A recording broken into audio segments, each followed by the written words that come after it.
I do need a Like- Okay, this is the November 21st, 2024 meeting of the County Business Development Corp.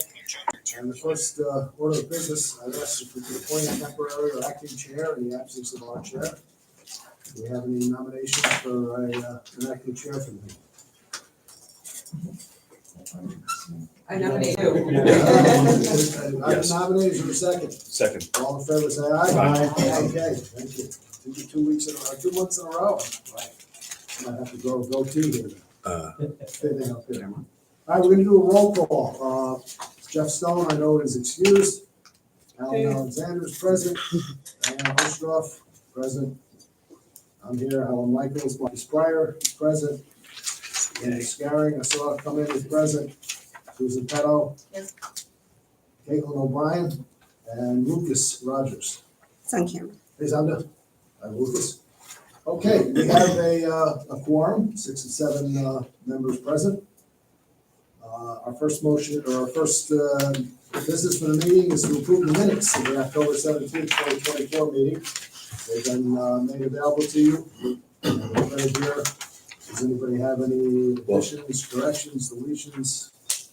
I'm going to approve them. Move to approve, is there a second? I'll second. Motion and a second, all in favor? Discussion. Aye. Alan, discussion. Yes, sir. Just discuss, just suggesting we call for discussion, motion, second, discussion, then the approval. Okay. So I didn't hear any discussion, so No, I'm in favor. So we have Mr. Rob, that's okay. Is there any discussion on the, because they look good to me, but I don't read as good as I used to. Okay. I used to print these things like when I was young. Okay, so we got a motion and second, everybody approved. On to committee reports, the finance committee. The October 2024 financial statements, I'm going to defer to Amy because her numbers are pretty good. Okay. Morning, everyone. We'll start with the statement of net position. Our cash balance is 9.4 million. We have a total of roughly 7 million in treasury bills, which are gaining a lot of interest for us this year. Loans receivable is at 10.6 million. All loans are paid up to date. And for liabilities, we have 61,000, which is the voucher for October that for shovel ready and the normal admin and general expenses. Does anyone have any questions on that? Then I'll move to the budget versus actuals.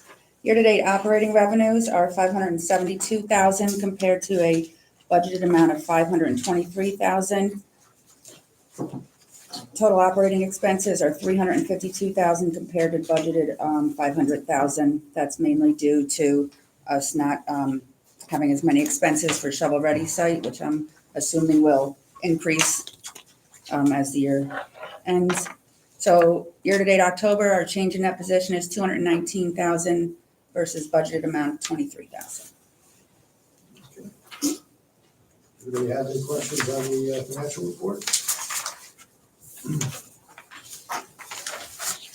Okay, we'll move on to the audit committee. Marcus, you're up. So I think that we need to adjourn this meeting and then, correct, and then call the audit committee to order, or does it continue within this meeting? Yeah, we can do all that in the minutes of the meeting as well. The point Marcus is making, the audit committee is the entire board, and we have to go to the audit committee to do this, but I think we can just reflect that in the minutes since everybody is on every committee, right? So. Okay.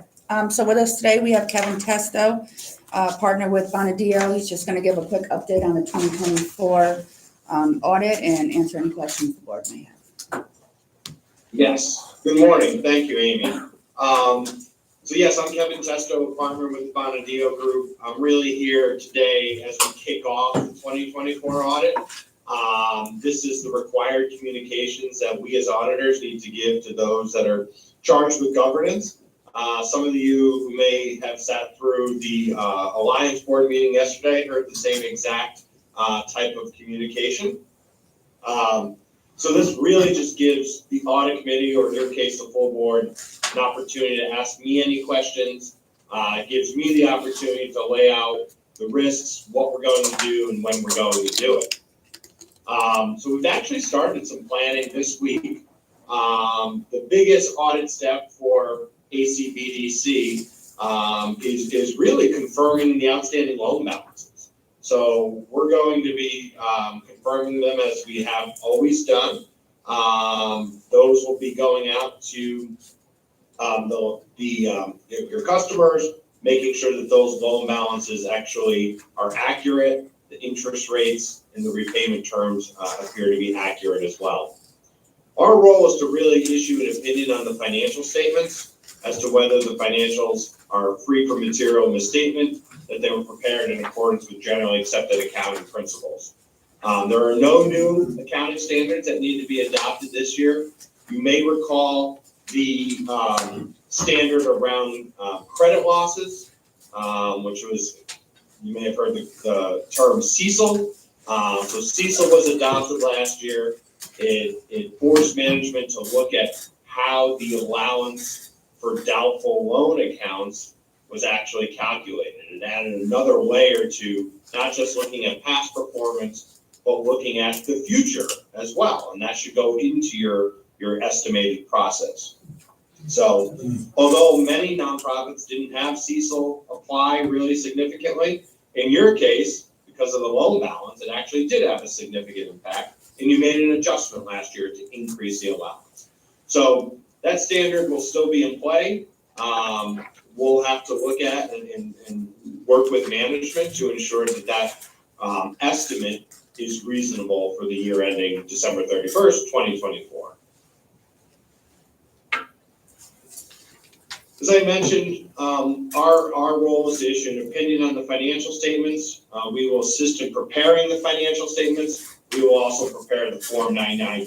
Those are the two items that you've hired us to do. Those are listed in our engagement letters to the board.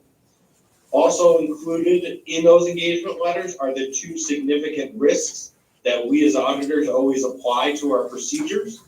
One of them is the management override of internal controls. We need to be sure that there's proper segregation of duties each year in terms of reporting on key transactions, such as financial reporting, the loan disbursement process, and then revenue recognition. Is the organization recognizing revenue in the proper period? And in your case, the most significant revenue items are really the loan interest and then any earnings on your investment portfolio or your cash accounts. So we'll be looking at those two items as part of our audit procedures. This is when we anticipate performing the audit. As I mentioned, we already started some planning procedures this week. We're meeting with you to kick off the communications. Late January, early February is when we would expect the final trial balances for December 31st to be ready for audit. And that will allow us to turn around and meet with you in the March timeframe to go through the audit results. This timeframe is consistent with prior years. I have no intention or no belief that it would be dragged out any longer than it has in the past. So I think we're off to a great start. Here are the folks that will be performing the audit, which are consistent with prior years. Our information is listed here. If you as board member have any concerns or questions, not just during the audit period, but throughout the year, we like to give that information out so you can reach us at any time. And then finally, I always like to address the risk of fraud, because there is questions that sometimes come up as, do auditors look for fraud? And although we have no intention of any fraud occurring, we bake those thoughts into our audit procedures. No audit will actually go and detect a fraud unless you look at every transaction. We do not do that. As I mentioned, it's based on risk and materiality. However, we are concerned with making sure that the financial statements are free from fraud in terms of over-recognizing, under-recognizing revenue, over-recognizing the loan portfolio, perhaps under-recognizing the loan portfolio in a fraudulent way. So we design those procedures, as I mentioned, to detect all of those risks. So that's really our overall kickoff communication. Happy to address any concerns now or any questions that you may have on the audit process.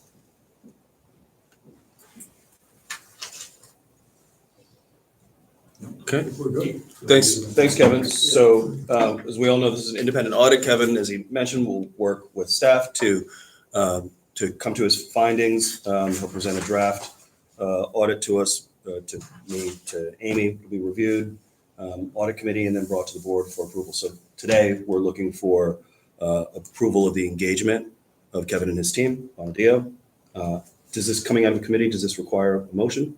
Yes, it does Okay. require a motion. So I'll move that we engage Kevin Bonadio for the audit. Okay, we have a motion and a second. Is there any discussion?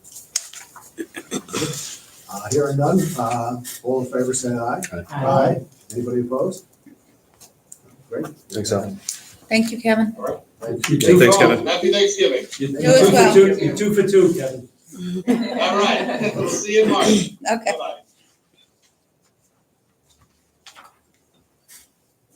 It's just, Any other business for the audit committee? Nope. Thank you.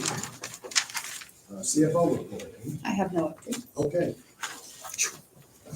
Loan applications. Okay. All right. Here, give all I got. Names of the applicants? We have before us a loan application for Innovative LLC and a renewal for Northeast Custom Club. Okay, at this time, I'd like to make a motion to convene an executive session to review and discuss the financial, employment, and/or credit history of proposed applicants in connection with pending Albany County Business Development Corporate loan applications. Do we have a second? Yes. A motion and second, all in favor, any discussion? Hearing none, all in favor, say aye. Aye. Any opposed? Okay, if we could have our guests, read, so we can have our executive session. Since Tom